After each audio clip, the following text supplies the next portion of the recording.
My dentist offered me dentures for only $1. It sounded like a good deal at the time, but now I have buck teeth. Today, I'm going to recap a 2016 action thriller film called The Last Heist. The movie begins with a group of thieves planning to rob a bank about to close because $100 million is stored in one of the safes.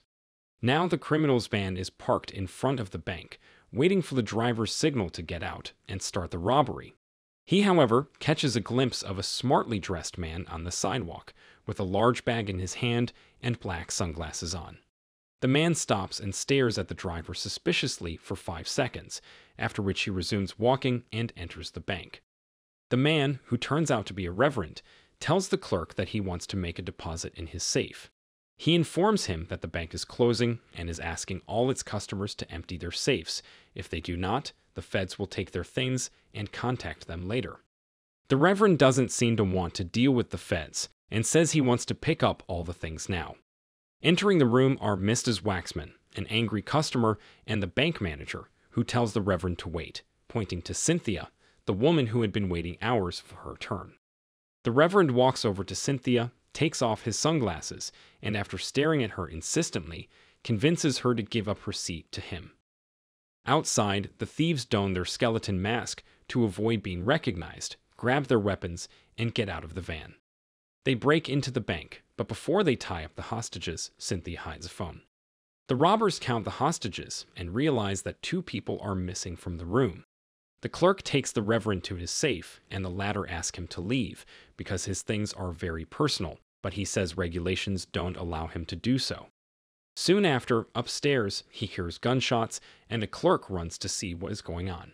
The reverend, left alone, opens the safe that contains only jars of human eyes. The man is actually Bernard, aka Window, a notorious serial killer who deprives his victims of their eyes to give them to God because they represent the windows of the soul. Meanwhile, the clerk catches up with the thieves, and their boss, Paul, recognizes him because he is his brother Danny. Paul apologizes to Danny and pulls down his mask. He explains to the other thieves that the bank turned off the security cameras a week ago, and they take off their mask. One of them, Tracy, heads to the vault to capture the last hostage and break into the safe with the $100 million. 2 others, Ollie and AJ, take the hostages to another room and keep an eye on them. AJ discovers that Ollie and Tracy want to kill all the hostages at the end of the robbery, despite the fact that Paul had specified that he did not want any victims. The 2 leave the room, and Danny asks Cynthia for her phone and texts 911 for help. AJ and Ollie re-enter the room, but Danny manages to put the phone away without being seen. Meanwhile, in town, after ordering a taco from a street vendor, Detective Pascal is assigned to go check on the situation at the local bank. Tracy finally breaks into the safe, puts all the bills in a bag, and alerts Paul. She exits the vault, but hears a suspicious noise. When she returns, she sees the missing hostage Bernard, who had been hiding in the air vent. Bernard suggests that the woman let him go because he has collected all his belongings. But Tracy is curious and checks the man's bag. Seeing so many human eyes, she stands motionless in anguish, and Bernard takes the opportunity to attack her. Tracy tries to fight back, but Bernard cuts the arteries of her arm and says that she has only 9 minutes to live. The driver of the van, Rick, who has remained outside to watch the road, notices Pascal's police car and another patrol car approaching the bank. He alerts Paul, who hides the mask and weapons. The detective and the 2 policemen knock on the door, and Paul opens it, pretending to be the bank manager, and informs them that they are closing and that there is no robbery in progress. The woman cannot enter without a warrant, but does not believe Paul's story, so she takes his picture, sends it to the station, and then heads to Rick's van. The driver hides the drugs he is taking, but the detective sees him and orders him out of the van. In the vault, Tracy grabs the gun and shoots Bernard, but misses because he has now lost all strength. The detective hears the shots coming from the bank and becomes distracted. Panicked, Rick takes advantage of the situation to escape. Paul opens the door to let him in. Rick tries to grab the gun to ward off the cops, but the woman shoots him in the chest. As the two comrades fire on the cops, Paul brings Rick inside to treat him and warns the bald comrade Briggs that it is time for Plan B to operate the upstairs elevator and reach a secret exit. Meanwhile, Tracy bleeds to death, and Bernard cuts her eyes out and escapes. Briggs, coming down the stairs, meets AJ and Ollie and warns them of Rick's situation, and the woman quickly realizes that it was Danny who called the police. After that, Briggs goes upstairs, pulls an axe out of his bag, and starts hitting the front wall to uncover the elevator. Paul goes down into the bank vault and finds Tracy's body on the table without eyes. He warns the others that it is the missing hostage who killed her and is now trying to escape through the air vents. Ollie proposes that they find Bernard and kill him, but Paul reminds her that they do not have much time and must take the money and escape. In the hostage room, Mrs. Waxman has to do her business and convinces Ollie to take her to the bathroom. Downstairs, her partner Washington asked Paul what happened between him and his brother. He explains that they were close and happy when they were young, but then their paths parted when they joined the army in different units. Meanwhile, Ollie is waiting outside the bathroom for Mrs. Waxman, but notices that she didn't come out. The woman opens the door and sees the lady dead and sitting on the toilet without eyes. The killer has also passed through the bathroom vent. Ollie thinks the man is hiding in one of the toilets, but she cannot find him and decides to join AJ.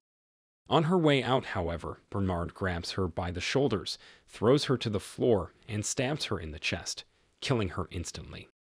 AJ talks to Danny, wondering what Ollie is doing, and he hears noises coming from the air duct. Meanwhile, dozens of police cars surround the bank. Paul asks Briggs and AJ for updates, and AJ informs him that Ollie has not returned from the bathroom and was probably killed. One of the police officers has connected to the radio frequencies the thieves used to talk on walkie-talkies and calls the detective to let her hear their dialogue. The woman, hearing the conversation between AJ and Paul, discovers that the thieves are locked up in the same facility as the serial killer she has been searching for years.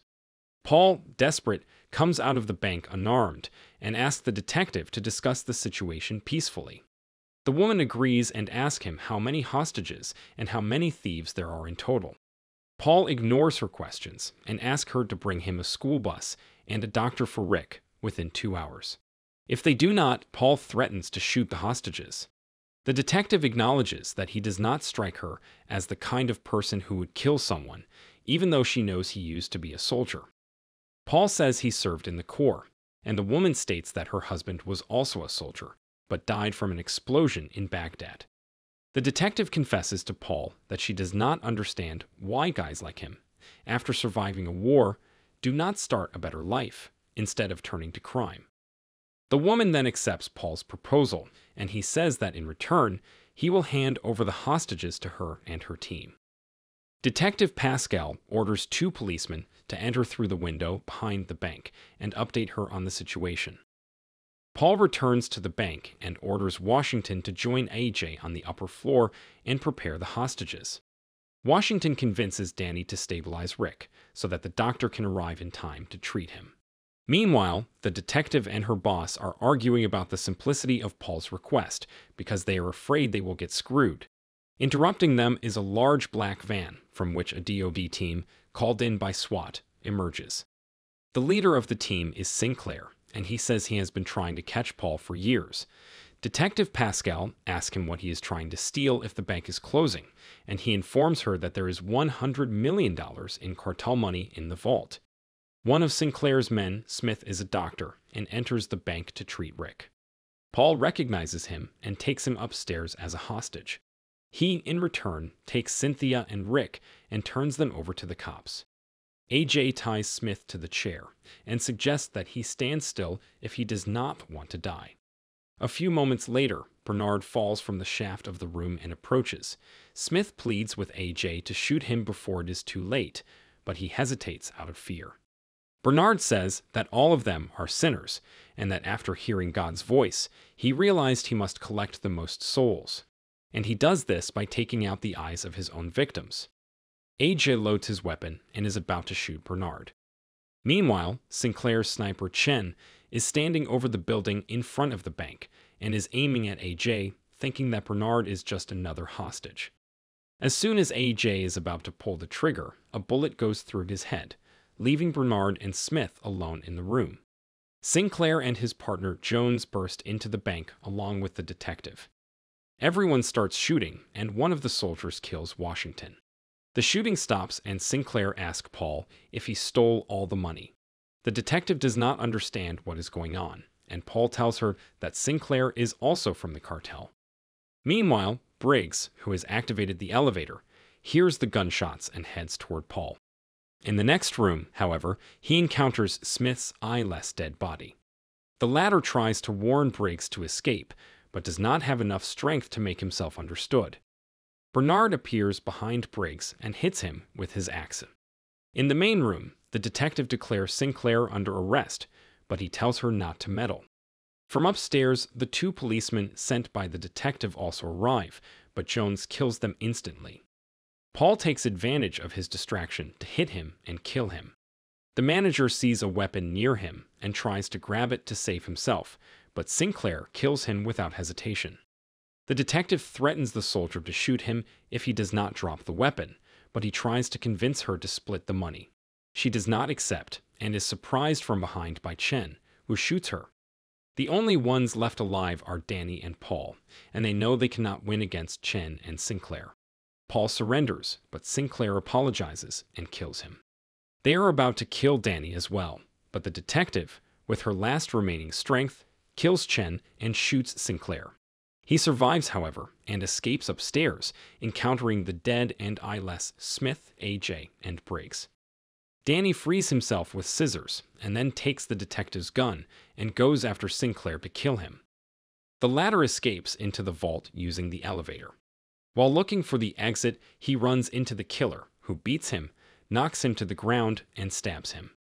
Sinclair tries to shoot him, but Bernard escapes in time, leaving him alone with a knife stuck in his shoulder.